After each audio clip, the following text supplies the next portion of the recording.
యోవేలు గ్రంథము 2వ అధ్యాయము 25వ వచనము అందరం కలిసి చదువుకుందాం. Book of Joel chapter 2, let's read verse 25. యోవేలు గ్రంథము 2వ అధ్యాయము 25వ వచనం. మీరు కడుపార తిని తృప్తి పొంది మీ కొరకు వింత కార్యములను జరిగించిన మీ దేవుడైన యెహోవా నామమును స్తుతించినట్లు నేను పంపిన మిడతలను, గొంగళి పురుగులను, పసరు పురుగులను, చీడ పురుగులను అను నా మహా సైన్యము తినివేసిన సంవత్సరముల పంటను మీకు మరలా ఇత్తును. ఇంకొకసారి అందరం కలిసి చదువుకుందాం. మీరు కడుపార తిని తృప్తి పొంది మీ కొరకు వింత కార్యములు జరిగించిన మీ దేవుడైన యెహోవా నామమును స్తుతించినట్లు నేను పంపిన మిడతలను, గొంగళి పురుగులను, పసరు పురుగులను, చీడ పురుగులను అను నా మహా సైన్యము తినివేసిన సంవత్సరముల పంటను మీకు మరలా ఇత్తును. ప్రార్థన చేసుకుందాం. పరిశుద్ధానికి స్తోత్రాలు. మరి ఒకసారి నీ సన్నిధికి వచ్చే కృపనిచ్చావయ్యా, నీకు వందనాలు తండ్రి. నీ వాక్యం ద్వారా మాతో మాట్లాడండి ప్రభా, మమ్మల్ని బలపరచండి. నిష్ప్రయోజనమైన ఏ మాట కూడా నా నోటి నుండి రాకుండానట్లుగా నీ ప్రజలకు క్షేమాభివృద్ధిని కలుగజేసే మాటలు నాయన నీవే నీ సింహాసనం నుండి మా అందరితో పలుకుమని వేడుకుంటూ యేసునామమున ప్రార్థిస్తున్నాం తండ్రి, ఆమేన్. ఇక్కడ కొన్ని రకాలైన పురుగులను గురించి వ్రాయబడింది చూసారండి. ఇవి మామూలు పురుగులు కాదు, ఏదో వచ్చి వెళ్ళిపోయే పురుగులు కాదు, కానీ పంటలు తినివేసే పురుగులు. 4 రకాలైన పురుగులు చూడండి. మిడతలు, గొంగళి పురుగులు, పసరు పురుగులు, చీడ పురుగులు. 4 రకాల పురుగులు. చీడ పురుగులు అంటే ఎవరికైనా ఇష్టమా? చెదలు, చెట్లు తినేసే పురుగులు, పంటలు తినివేసే పురుగులు. చాలాసార్లు కష్టపడి పొలంలో రైతులు మంచిగా గింజలు నాటుతారు, విత్తనాలు మొలిచి చక్కగా మొక్కలు వస్తున్న తరుణంలో, లేకపోతే చక్కగా పంట విరగబూసిన తర్వాత ఎప్పుడైతే ఈ పురుగులు వచ్చి పంట మీద దాడి చేస్తాయో, ఉదయం వచ్చేసరికి మొత్తం పంటకంతా పురుగు పట్టుంటే ఆ రైతు యొక్క మనసు, గుండె చాలా బరువెక్కిపోద్ది. ఎందుకంటే ఇన్ని నెలల ప్రయాస ఈ పురుగులు అలా వచ్చి తినేస్తున్నాయే, నా కష్టానికి తగిన ప్రతిఫలం నేను పొందుకోలేకపోతున్నాను, నేను ఈ నష్టంలోకి, ఒక లాస్లోకి వెళ్ళిపోతానేమో, ఏ డబ్బునైతే నేను ఇన్వెస్ట్ చేసి, ఏ డబ్బును బ్యాంక్ నుంచి రుణంగా తెచ్చుకొని, లోన్గా అప్లై చేసి తెచ్చుకొని ఈ పంటను, లేకపోతే పొలంలో గింజలు, విత్తనాలు నాటానో, తగిన పంట చేతికొచ్చే సమయానికి ఈ పురుగులు వచ్చి తినివేశాయని చాలా తీవ్రంగా నిరాశ పడిపోతారు, డిసప్పాయింట్ అయిపోతారు. కానీ ఇక్కడ దేవుడు ఈ 4 రకాల పురుగులకు ఒక పేరు పెట్టారు. ఆ పేరేంటంటే నా మహా సైన్యం అంట. నిజమే, మనుషులమే దేవుని మాట వినంగాని సృష్టి అంతా దేవుని మాట వింటుంది. ఆదికాండం నుండి ప్రకటన గ్రంథం వరకు మనం ఎక్కడ గమనించినా పక్షులు దేవుని మాట విన్నాయి, జంతువులు దేవుని మాట విన్నాయి, జలచరములైన చేపలు దేవుని మాట విన్నాయి. కానీ ఆఖరికి దేవుని మాట విననిది ఎవరంటే మనం ఒక్కరమే. దేవదూతలు దేవుని మాటలు వింటాయి, ఎందుకంటే దేవదూతలు అనేకమైన సందర్భాల్లో దేవుడు చెప్పిన వార్తను ప్రజలకు చేరవేస్తూ దేవుని పక్షంగా ఎన్నో పనులు చేసినట్లుగా మనం దేవుని గ్రంథంలో గమనించవచ్చు. సృష్టి అంతా దేవుని మాట వింటుంది, సృష్టి అంతా దేవునికి లోబడుతుంది, కానీ చాలాసార్లు మనమే దేవుని మాటకు లోబడం. ఇక్కడ ఈ 4 రకాలైన పురుగులను దేవుడు నా మహాసైన్యము అని పోల్చాడు. మనం నిర్గమకాండ గ్రంథంలో గమనించినట్లయితే మోషే భక్తుడు వెళ్ళి ఫరోకు, నీవు నా ప్రజలను పోనిమ్మని మా దేవుడు చెప్తున్నాడు, మా ప్రజలను మీరు చాలా ఇబ్బంది పెడుతున్నారు, మా దేవుని మేము వెళ్ళి ఆరాధించుకున్నట్లు మా ప్రజలను పోనిమ్ము అని అడిగినప్పుడు ఆ ఫరో రాజు చాలా గర్వంతో కఠిన హృదయుడు అంటాడు, నేను వెళ్ళనివ్వను అని అంటాడు. సో ఆ సందర్భంలో దేవుడు ఏం చేస్తాడంటే, ఫరో హృదయం కఠినమవుతున్న ప్రతి సందర్భంలో దేవుడు ఐగుప్తు మీదకి ఒక్కొక్క రకమైన తెగులు పంపించి దేవుని యొక్క శక్తిని, దేవుని యొక్క ప్రభావమును, ఆ ఇశ్రాయేలీలు సేవిస్తున్న దేవుడు నిజమైన దేవుడని, ఆయన మహాత్యము కలిగిన వాడని, ప్రభావము కలిగిన వాడని, ఆయనలో ఉన్న ప్రత్యేకత ఏంటో, విశిష్టత ఏంటో, ఆయనలో ఉన్న గొప్పతనం ఏంటో ఆ ఫరోకు బాగా రుజువు చేస్తూ వచ్చాడు. ఆ 10 తెగుళ్ళు మనం గమనించినట్లయితే ఆ 10 తెగుళ్లలో దేవుడు ఈగల గుంపును రప్పించినట్లు మనం చూస్తాం, మిడతల దండును రప్పించినట్లు చూస్తాం, పేలు ఐగుప్తీల మీదకి వచ్చి వారిని బాధించినట్లు చూస్తాం. సో సూక్ష్మ జీవులు కూడా, చిన్న చిన్న పురుగులు కూడా, చిన్న చిన్న క్రిమికీటకాలు కూడా దేవుని మాట విన్నాయి. ఇంకా మనం ఇంకెంత ఎక్కువ వినాలో ఒకసారి ఆలోచన చేయండి. అంటే మనల్ని మనం మోటివేట్ చేసుకోవడానికి ఇవన్నీ ఉపయోగపడతాయి అన్నమాట. దేవుడు మనల్ని ఇంతగా ప్రేమించి తన స్వారూప్యంలో మనల్ని చేసుకొని మనకు కావలసిన ప్రతి అవసరత దేవుడు తీరుస్తూ ఉన్నప్పటికీ చాలాసార్లు మనం దేవుణ్ణి సంతోషపెట్టాలనే ఆలోచన మనకు ఉండదు. దేవుని ఎక్స్పెక్టేషన్ ఏంటి నా నుండి అని చాలాసార్లు మనం అనుకోం. నా జీవితం నా ప్రణాళిక ప్రకారం వెళ్ళిపోతాను, నా ప్లానింగ్ ప్రకారం వెళ్ళిపోతానని చాలాసార్లు అనుకుంటుంటాం. దేవుడు ఇక్కడ చెప్తున్న మాట ఏంటంటే, నా మహా సైన్యము తినివేసిన సంవత్సరముల పంట. ఈ 4 రకాలైన పురుగులు వచ్చి తినివేసిన పంట అంటే, ఒక్క మాటలో చెప్పాలంటే, దీనికి ఒక టైటిల్ పెట్టాలంటే లాస్. 4 రకాలైన పురుగులు, చీడ పురుగులు లేకపోతే క్రిమికీటకాలు వచ్చి సంవత్సరాల పంటను తినివేయడం అంటే అర్థం ఏంటంటే నష్టము. ఇప్పుడు నేను అడగాలనుకున్న ప్రశ్న ఏంటంటే, మన జీవితంలో ఎప్పుడైనా నష్టము వచ్చిందా? నష్టం ఎప్పుడైనా వచ్చిందా? నష్టం అంటే ఆస్తి నష్టం అని మాత్రమే నేను చెప్పడం లేదు. ఇట్ క్యాన్ బి పరువు నష్టం అవ్వచ్చు, ఆస్తి నష్టం అవ్వచ్చు, ఆరోగ్యాన్ని పోగొట్టుకోవడం అవ్వచ్చు. Anything which you have lost. It may even be an lost opportunity. కొన్నిసార్లు దేవుడు కొన్ని అవకాశాలు మనకి ఇస్తూ ఉంటాడు, ఆయన కోసం బ్రతకడానికి, ఆయన్ను మహిమపరచడానికి, ఆయన కొరకు వాడబడ్డానికి. కానీ అటువంటి అవకాశాలు కూడా కొన్నిసార్లు వాటి విలువ తెలియకో లేకపోతే దేవుని చిత్తాన్ని గ్రహించకో మన అవిధేయత వలన కొన్నిసార్లు మనం జార విడుచుకుంటూ ఉంటాం. If you have lost anything in your life and if you are totally disappointed about that loss, అయ్యో నా జీవితంలో మంచి రోజులన్నీ పోగొట్టేసుకున్నానండి, నా జీవితంలో పుణ్యకాలం అంతా గడిచిపోయిందండి, ఇంకెప్పుడు చేయడానికి ఏమీ లేదు, వయసు లేదు, శక్తి లేదు, ఆరోగ్యం లేదు, చేతిలో డబ్బులు కూడా లేవండి.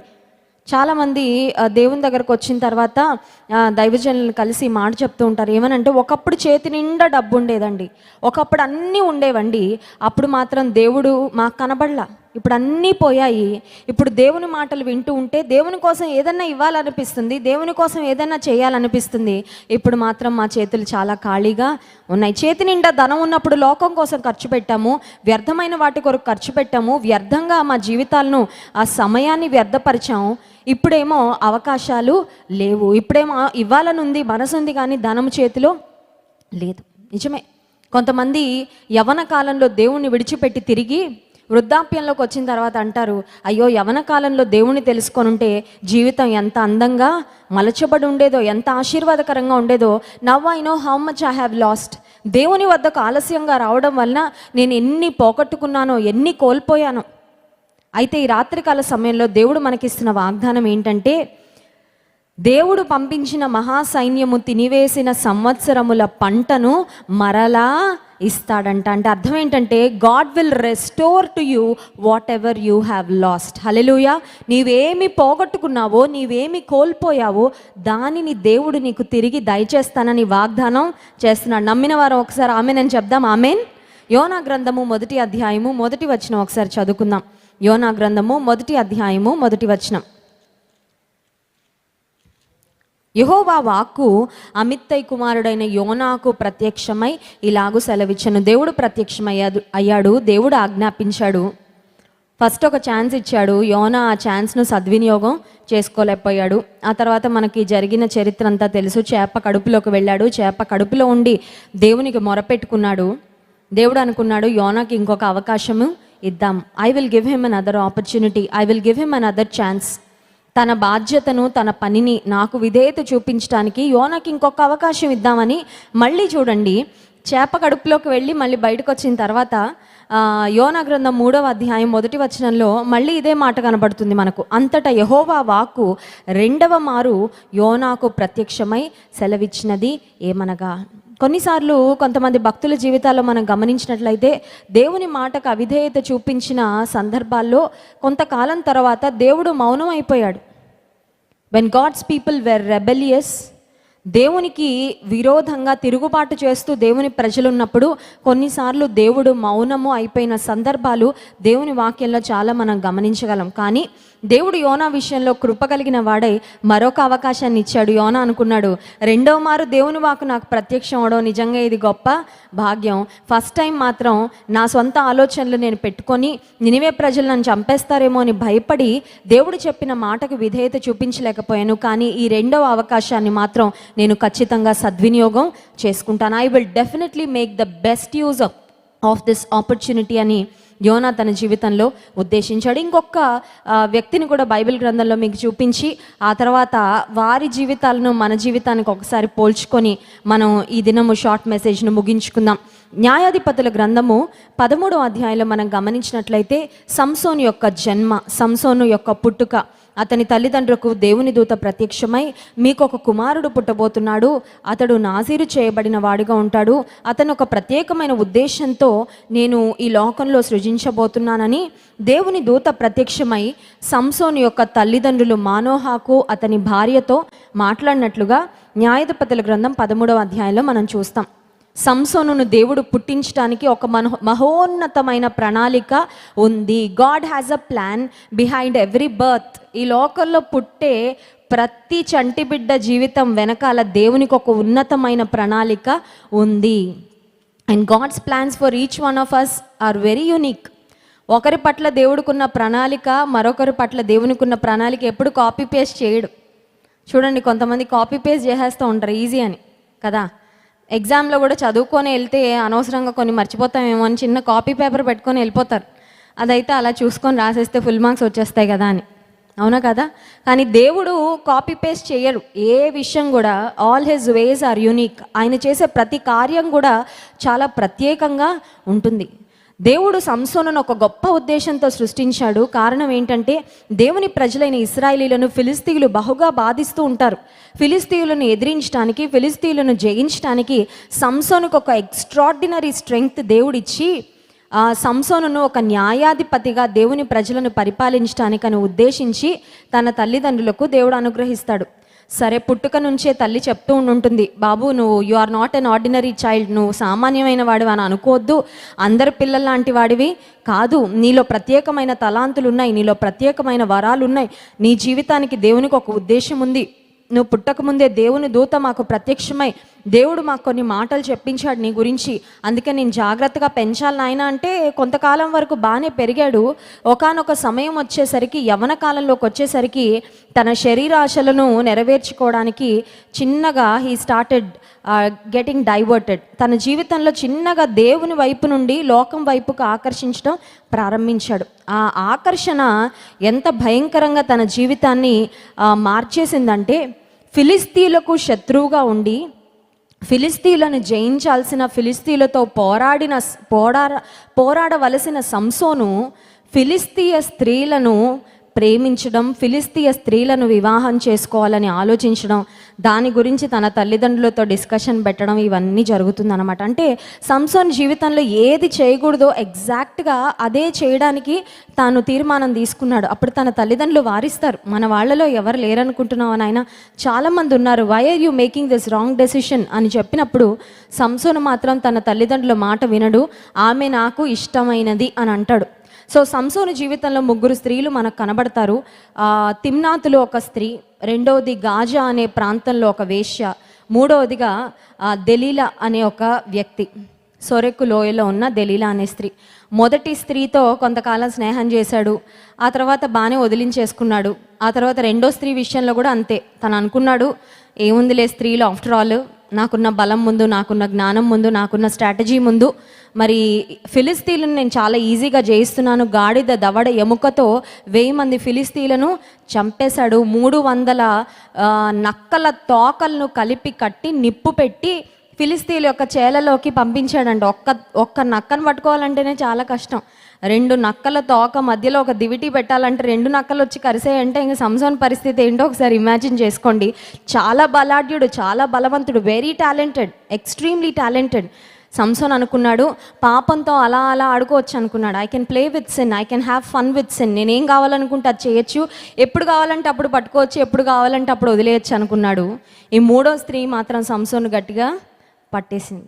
పాస్టర్ గారు చెప్తూ ఉంటారు కదా, ఒకసారట ఒక ప్రాంతంలో నీటిలో కొన్ని చెక్కలు, కొన్ని దుంగలు, కొన్ని ట్రీ ట్రంక్స్ ఉంటాయి కదా, మంచి టేకు చెట్ల యొక్క ట్రంక్స్ అవన్నీ అలా వాటర్లో వచ్చేస్తుంటే కొంతమంది వాటిని దొంగతనం చేసి వాటిని అమ్ముకుంటూ ఉండేవారట.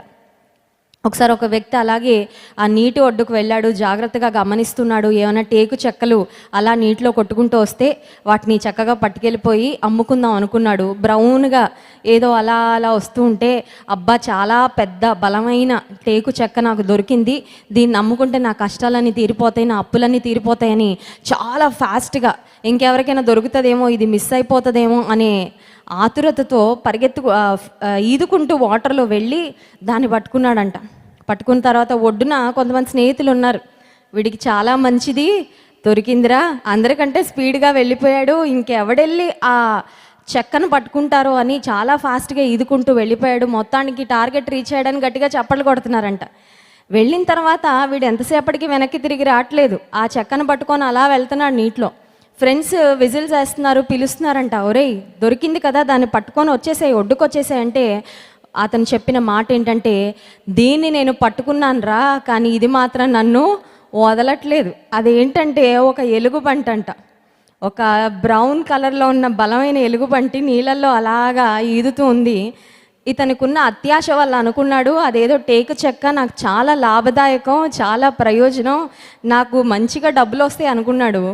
పట్టుకున్నాడు కానీ అది మాత్రం ప్రాణం తీసేదాకా వదిలిపెట్టలేదంట. ఏది ప్రయోజనకరం అనుకున్నాడో అదే తన ప్రాణానికి ఒక గొప్ప ఉచ్చుగా మారిపోయింది. సంసోను కూడా అనుకున్నాడు, ఎవరిని కావాలంటే వాళ్ళని పట్టుకోవచ్చు, ఎప్పుడు కావాలంటే అప్పుడు వదిలేయచ్చు. ఈ రోజుల్లో కూడా యవనస్తులను అపవాదం అలాగే శోధిస్తున్నాడు. ఏ శోధన అయినా సరే, ఏ అడిక్షన్ అయినా సరే అలా టేస్ట్ చూడు, అలా ఫీల్, ఆ ఎక్స్పీరియన్స్ ఎలా ఉంటుందో చూడు, ఆ తర్వాత నీకు కూడా అన్నీ తెలియాలి కదా జీవితంలో. అంత అమాయకంగా ఎందుకు ఉంటావురా, మీ అమ్మ నాన్న అలాగే చెప్తారులే, అంత అమాయకంగా ఉండకు, నువ్వు ఈ లోకంలో బ్రతకాలంటే నీకు అన్నీ తెలియాలని నేను రకరకాల వాటిని ప్రయత్నం చేయమని ఒకవేళ ఈ లోక సంబంధమైన స్నేహితులు నిన్ను ఒకవేళ ఇన్వైట్ చేస్తున్నారేమో, please be very careful about every step you take. నీవు జీవితంలో తీసుకునే ప్రతి అడుగు విషయంలో చాలా చాలా జాగ్రత్తగా ఉండాలి. ఎందుకంటే ప్రమాదకరమైన ఒక్క అడుగు కూడా నీ జీవితాన్ని గొప్ప నష్టంలోకి నెట్టివేయగలదు. సంసోను జీవితంలో ఈ మూడవ స్త్రీ దెలీలా అనే స్త్రీ అతన్ని లాలన చేసి ప్రతిరోజు ఒక విషయంలో బాగా శోధించింది. అదేంటంటే, నీ బలం యొక్క రహస్యం ఏంటో చెప్పు చెప్పు చెప్పు చెప్పు చెప్పు అని అడిగితే విసిగిపోయాడంటండి. ఆమె మాటి మాటికి అడగడం వలన విసిగిపోయి ఆమెకు చెప్పాడు ఏమనంటే, నా వెంట్రుకలలో నా బలము ఉంది అనగానే అలా సంసోను నిద్రపుచ్చి క్షౌరం చేసేవారిని పిలిచి ఫుల్గా షేవింగ్ చేసేసింది. ఆ తర్వాత డ్రామా అనమాట. మళ్ళీ అవన్నీ చెప్పడానికి సమయం లేదు. సంసోను ఫిలిస్తీన్లు నీ మీదకి వస్తున్నారు అనగానే సంసోను అనుకున్నాడు, ఏముంది ప్రతిసారి అలాగే చెప్తుంది, ఎంత నిద్రలో ఉన్న లేచి ఇలా అంటే ఒక్కసారి నాకు కట్టిన సంఖ్యలన్నీ తెగిపోతున్నాయి, వారిని నేను ఇలా ఒక్కసారి అలా తోస్తే అందరూ పడిపోతున్నారు. ఇప్పుడు సినిమాల్లో కొన్నిసార్లు చూపిస్తారు కదా, హీరో ఇలా అనగానే అలా వెళ్ళి పడిపోతారు. మనకు తెలుసు అది రియాలిటీలో నిజం కాదని. బట్ సంసోన్ విషయంలో ఇట్ వాస్ ట్రూ. సంసోన్కి నిజంగానే అంత బలం ఉండేది, అంత సామర్థ్యం ఉండేది. శత్రువులకి సంసోన్ని చూస్తే వణుకు పుట్టేది. కానీ అతని వెంట్రుకలన్నీ క్షవరం చేసిన తరువాత దేవుని ఆత్మ సంసోనును ఎడబాసెనని అతనికి తెలియలేదనే మాట ఉంటుంది. న్యాయాధిపతుల గ్రంథం 16వ అధ్యాయం 20వ వచనంలో, అయితే యెహోవా తనను ఎడబాసెనని అతనికి తెలియలేదు. చాలా బాధాకరమైన మాట. ఏం పోయినా మళ్ళీ వస్తాయి, కానీ దేవుణ్ణి పోగొట్టుకోవడం మాత్రం ఈ లోకంలో, ఈ జీవితంలో చాలా బిగ్గెస్ట్ లాస్ అండి. దేవుణ్ణి కోల్పోతే, దేవుని సన్నిధిని కోల్పోతే అది నీ జీవితంలో చాలా నష్టము. అది నీ జీవితంలో ఇర్రిప్లేసబుల్. ఏదైనా సరే నీ జీవితంలో రీప్లేస్ చేసుకోవచ్చేమో, కానీ దేవుణ్ణి కోల్పోతే, దేవుని సన్నిధిని కోల్పోతే మాత్రం చాలా గొప్ప నష్టం. ఆ సమయంలో ఫిలిస్తీయులు సంసోన్ని బంధించారు, తీసుకొని వెళ్ళారు. 2 కళ్ళు ఊడపెరిగారు, తిరగలి విసిరే చోట అతన్ని పెట్టారు. అతన్ని చూసి అందరూ పరిహాసం చేస్తున్నారు, నవ్వుకుంటున్నారు, జోకులు వేసుకుంటున్నారు. అండ్ ఫైనలీ అతన్ని వారి దేవత గుడిలో నిలవబెట్టారు. వారి దేవతకు బలిగా సంసోనును అర్పించాలని ప్లాన్ చేస్తున్నారు. ఆ సమయంలో సంసోను చేసిన ఒక్క ప్రార్థన, అదొక్క మాట చూసి మనం ముగించుకుందాం. న్యాయాధిపతుల గ్రంథం 16వ అధ్యాయము 25వ వచనం. వారి హృదయము 28వ వచనం చదువుకుందాం. అప్పుడు సంసోను, యెహోవా ప్రభువా, దయచేసి నన్ను జ్ఞాపకము చేసుకొనుము. దేవా, దయచేసి ఈసారి మాత్రమే నన్ను బలపరచుము. నా 2 కనుల నిమిత్తము ఫిలిస్తీయులను ఒక్కమారే దండించి పగ తీర్చుకొననిమ్మని యెహోవాకు మొరపెట్టి ఆ గుడికి ఆధారముగా ఉన్న 2 స్తంభములలో ఒక దానిని కుడి చేతను ఒక దానిని ఎడమ చేతను పట్టుకొని నేనును ఫిలిస్తీయులను చనిపోదుము గాక అని చెప్పి బలముతో వంగినప్పుడు గుడి ఆ సర్దారుల మీదను దానిలోనున్న జనులందరి మీదను పడెను. మరణకాలమున అతడు చంపిన వారి శవముల లెక్క జీవితకాలం అంతా మందు అతడు చంపిన వారి లెక్క కంటే ఎక్కువ ఆయను. దేవుని సన్నిధిలో బ్రతిమాలుకుంటున్నాడు, దయచేసి Lord would you please give me 1 more opportunity. నువ్వు చాలా అవకాశాలు ఇచ్చావయ్యా నాకు, నా విషయంలో నువ్వు చాలా దీర్ఘశాంతుడుగా ఉన్నావు. You have been so patient with me. నేను మాటి మాటికి నిన్ను విడిచిపెట్టి ఫిలిస్తీయ స్త్రీల వెనకాల తిరుగుతుంటే ఇష్టానుసారంగా నా శరీరేచ్ఛలను నెరవేర్చుకుంటూ ఉంటే నాకు చాలా అవకాశాలు ఇచ్చావు. ఇంకా నీ పేషెన్స్ లిమిట్ కూడా దాటిపోయింది, నన్ను శత్రువుల చేతికి అప్పగించేసావు. ఆ తర్వాత సంసోనుకు చిన్నగా వెంట్రుకలు రావడం ప్రారంభించాయని దేవుని వాక్యంలో ఉంది. సంసోన్ ఒక్క మనవి చేసుకున్నాడు, దేవుని ఒక్కసారి నాకు శక్తి బలము ఇవ్వు. శత్రువులు నన్ను చంపేయాలనుకుంటున్నారు, వారి దేవతకు నన్ను బలిగా అర్పించాలనుకుంటున్నారు, కానీ శత్రువుల మీది ఒక్కసారి నాకు విజయము ఇవ్వు అని దేవుని సన్నిధిలో అడిగినప్పుడు సంసోనుకు తిరిగి దేవుడు శక్తిని ఇచ్చాడు. God filled Samson with that strength. ఆ బలంతో ఆ గుడి యొక్క 2 స్తంభాలను తాను నెట్టినప్పుడు ఆ గుడి కూలిపోయినప్పుడు సంసోను తన జీవిత కాలంలో సంహరించిన వారందరి కంటే ఎక్కువ మందిని తన మరణంలో సంహరించినట్లుగా దేవుని వాక్యంలో మనం గమనిస్తున్నాం. ఎందుకు ఈ మాట చెప్తున్నానంటే, యోనా దేవుణ్ణి సెకండ్ ఛాన్స్ కోసం అడిగాడు. చేప కడుపులో ఉండి దేవుడు యోనాకు మరొక అవకాశము ఇచ్చాడు. సంసోను దేవుణ్ణి ఇంకో ఛాన్స్ కోసం అడిగాడు, ఈ ఒక్కసారి నన్ను జ్ఞాపకం చేసుకో. Lord, I have failed you many times. నేను చాలాసార్లు నేను డిసప్పాయింట్ చేశాను, నీకు చాలాసార్లు నేను తలవంపులు తెచ్చాను, చాలాసార్లు నీ నామాన్ని ఇతరులు దూషించడానికి నేనే అయ్యాను కారణం. చాలాసార్లు బయటకి చాలా భక్తిగా నటించాను, కానీ నా అంతరంగంలో నా మనసులో యథార్థత లేదు. నాకు తెలుసు, I know where I have failed, but please give me 1 opportunity.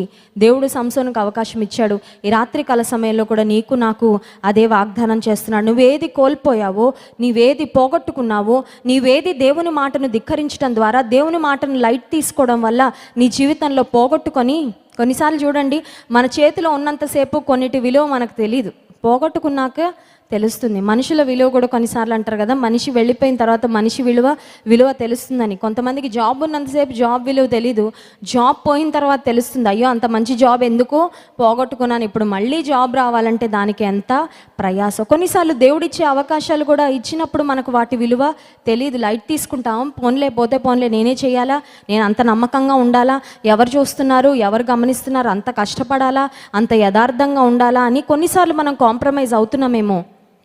కానీ అజాగ్రత్త వలన, అవిధేయత వలన, గర్వం వలన ఏ అవకాశాలు మనం పోగొట్టుకున్నామో, ఏ ఆశీర్వాదాలు మనం పోగొట్టుకున్నామో, ఒకవేళ గతంలో చాలా సంవత్సరాలు మనం వేస్ట్ చేసి ఉండొచ్చు, చాలా అవకాశాలు మనం కోల్పోయి ఉండొచ్చు, కానీ దేవుడు నీవేదైతే కోల్పోయావో, దేన్నైతే పోగొట్టుకున్నావో, తినివేసిన ఆ పురుగులు తినివేసిన సంవత్సరముల పంటను మీకు మరలా ఇస్తానని వాగ్దానం చేసిన. God is going to restore to you everything that you have last. నువ్వు పోగొట్టుకున్న ఆరోగ్యం, నువ్వు పోగొట్టుకున్న అవకాశాలు, నువ్వు ఏదైతే దేవుని సన్నిధిని ఒకవేళ పోగొట్టుకున్నావేమో, అంతకుముందు ప్రార్థన చేస్తుంటే దేవునితో ఆ కనెక్షన్ తెలిసేదండి.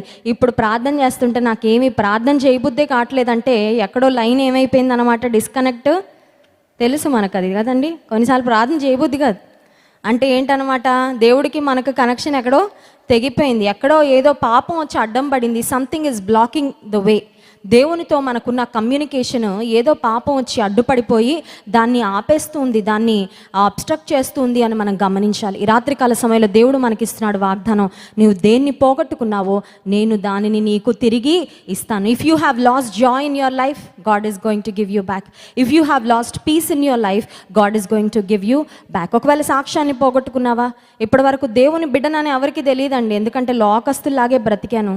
ఇప్పటి నుంచైనా ప్రభు ఒక సాక్షిగా నేను బ్రతకాలని అనుకుంటున్నాను, నీ బిడ్డలంటే ఇలా ఉంటారా అని ప్రపంచానికి చూపించాలని ఆశపడుతున్నా. ప్రభా, నాకు నువ్వు సహాయము దయచే, నాకు నువ్వు ఆ ఆపర్చునిటీ ఇవ్వు. గతంలో నువ్వు ఎన్నో అవకాశాలు ఇచ్చావు నీ గురించి సాక్ష్యం చెప్పడానికి, ఎప్పుడు నోరు తెరవలేదు. గతంలో ఇతరులను ప్రేమించడానికి, ఇతరులకు సహాయం చేయడానికి ఎన్నో అవకాశాలు ఇచ్చావు, వాటిలో దేని నేను సద్వినియోగం చేసుకోలేకపోయాను, కానీ ఇప్పుడు నేను చేసుకుంటానని నీవు అడగగలిగితే God is going to restore to you everything you have lost. కనుక నీ జీవితంలో నీవేం పోగొట్టుకున్నావో, మనం ఏం పోగొట్టుకున్నామో వాటిని తిరిగి పొందుకోవడానికి దేవాతి దేవుడు మనకి సహాయం చేయను గాక.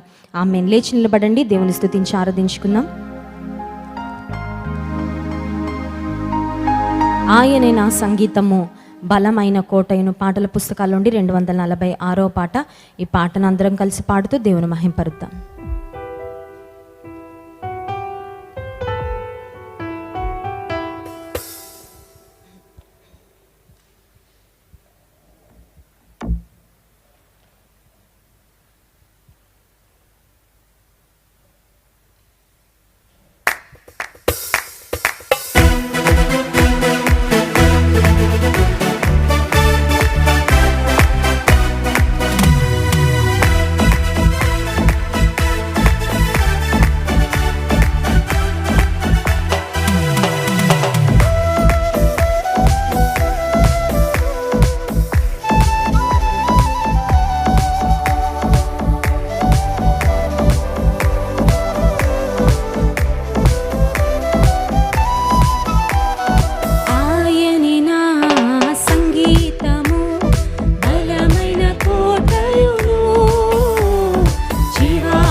నిత్యం స్తుతించేదమని చెప్పాం కదా, ఒకసారి గట్టిగా కరాలు తట్టుదామా? ఒకసారి గట్టిగా హల్లెలూయా. అందరం కళ్ళు మూసుకొని 2 చేతుల ఆకాశం వైపెత్తి, కన్న తల్లి చేర్చినట్లు మనల్ని చేర్చేవాడు.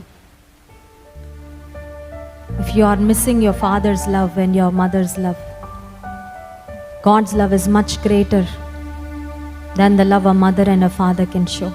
ఒక తల్లి ఒక తండ్రి అందించే ప్రేమ కంటే యేసయ్య ప్రేమ మిన్నైన ప్రేమ, తన కౌగిల్లో చేర్చుకునే ప్రేమ, ముదిమి వచ్చే వరకు నేను ఎత్తుకొని మోసే ప్రేమ.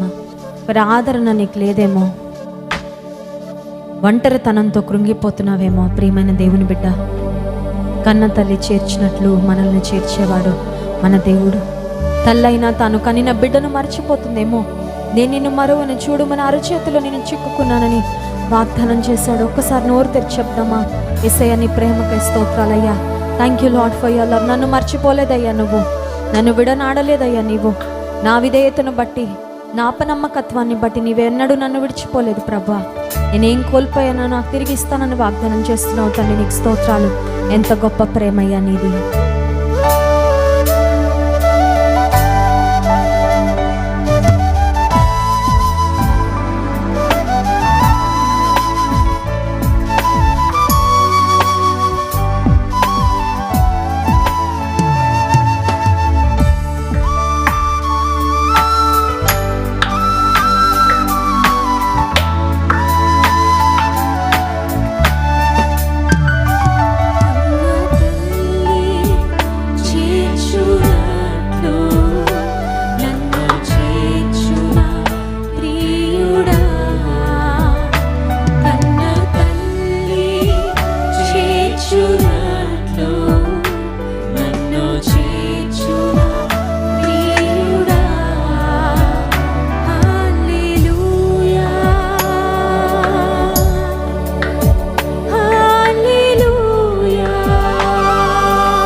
మన భారాలను తొలగించే దేవుడు, తన కౌగిట్లో హత్తుకునేవాడు.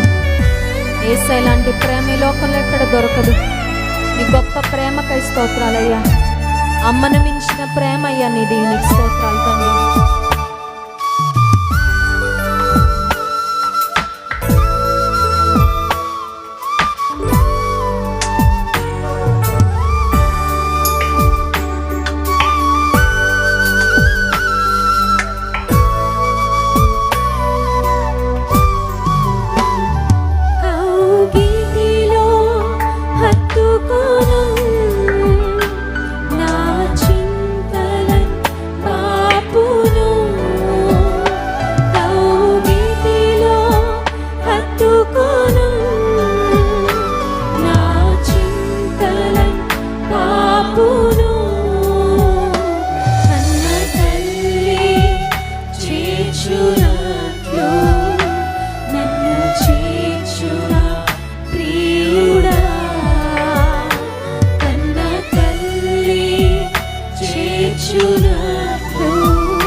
చేయి పట్టి నడిపించే దేవానికి స్తోత్రాలయ్యా.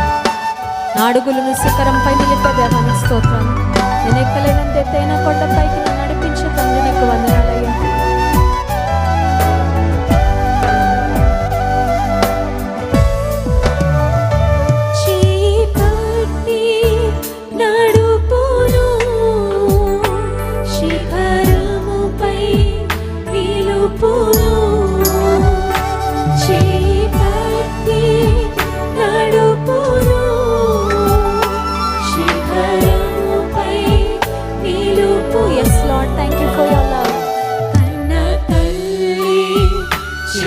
చేర్చునట్లు నన్ను చేర్చునా ప్రియుడా, కన్న తల్లి చేర్చునట్లు నన్ను చేర్చునా.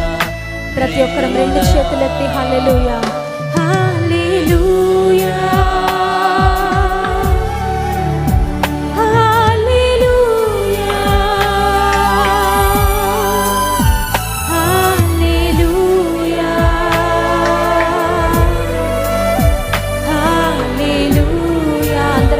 స్వరం ఎత్తి దేవుని స్తుతిద్దాం.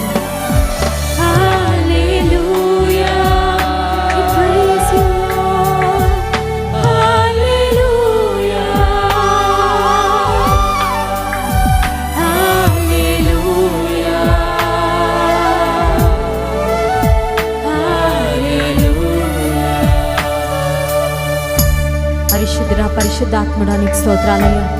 మా మధ్యలో ఆత్మరూపిగా సంచరిస్తున్న మా తండ్రి నీకు స్తోత్రాలు. నీ బలమైన కదలికను ఈ రాత్రికాల సమయంలో మేము చూడగలుగుతున్నాం ప్రభా. ఎక్కడిద్దరు ముగ్గురు నీ నామమున కూడి ఉంటారో వారి మధ్యలో ఉంటానని వాగ్దానం చేశాం. ఇన్ని వందల వేల మందిగా నీ ప్రజలుగా మేము కూడి ఉండగా ప్రభా, మా మధ్యలో నీ ఉన్నందుకు స్తోత్రాలయ్యా. నీ శక్తితో నీ ప్రభావముతో నీ మా మధ్యలోకి దిగి వచ్చినందుకు స్తోత్రాలయ్యా. మా స్తుతుల సింహాసనముపై నీవు ఆసీనుడవు అయ్యావని నీకు స్తోత్రాలు చెల్లించుకున్నాం. క్రైస్ట్ వర్షిప్ సెంటర్లో నుండి అనేక మంది నిజమైన ఆరాధికులు, దావీదు వంటి ఆరాధికులను నీవు లేపబోతున్నావయ్యా. నీకు స్తోత్రాలు. ఆత్మతో సత్యముతో నిన్ను ఆరాధించే వారముగా విరిగి నలిగిన హృదయము నీకు ఇష్టమైన బలం సెలవిచ్చావు ప్రభా. అట్టి హృదయముతో నిన్ను సేవించే బిడ్డలుగా మమ్మల్ని అందరినీ నీవు ఆయత్తపరచు ప్రభా. ఈ రాత్రికాల సమయంలో మరొకసారి నీ స్వరం మేము వినడానికి వచ్చామయ్యా. నువ్వు మాట్లాడు తండ్రి. నీవు మాట్లాడితే, నీవు పలికితే జీవితాలు బాగుపడతాయి. మనసుకు తగిలిన గాయాలు మాన్తాయ్యా. మనశ్శాంతి లేని వారికి మనశ్శాంతి వస్తుంది ప్రభా. నెమ్మది లేని వారికి నెమ్మది కలుగుతుంది. వ్యాధిగ్రస్తులు స్వస్థత పొందుకుంటారు. కనుక ఈ రాత్రికాల సమయంలో గొప్ప కార్యాలు చేయండి. బలమైన నీ శక్తిని, నీ ప్రభావమును నాయన మేము చూచినట్లు సహాయము చేయండి. ఈ వాక్యము ద్వారా సూటిగా తేటగా మాతో మాట్లాడండి. ప్రతి విధమైన అంధకార శక్తులను యేసు నామమున బంధిస్తున్నాం ప్రభా.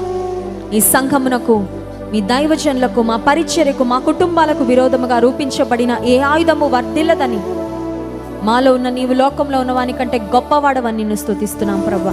నీ వాగ్దానం నెరవేర్చండి. గొప్ప శక్తితో, బలముతో, అన్ని విషయాలు పరిపూర్ణమైన జయముతో మమ్మల్ని నింపుమని వేడుకుంటూ ఘనత, మహిమ, ప్రభావం నీకే చెల్లిస్తూ ఈ స్తుతి, ఆరాధన, ప్రార్థన యేసు నామమున నీకే సమర్పిస్తున్నాం తండ్రి. ఆమేన్.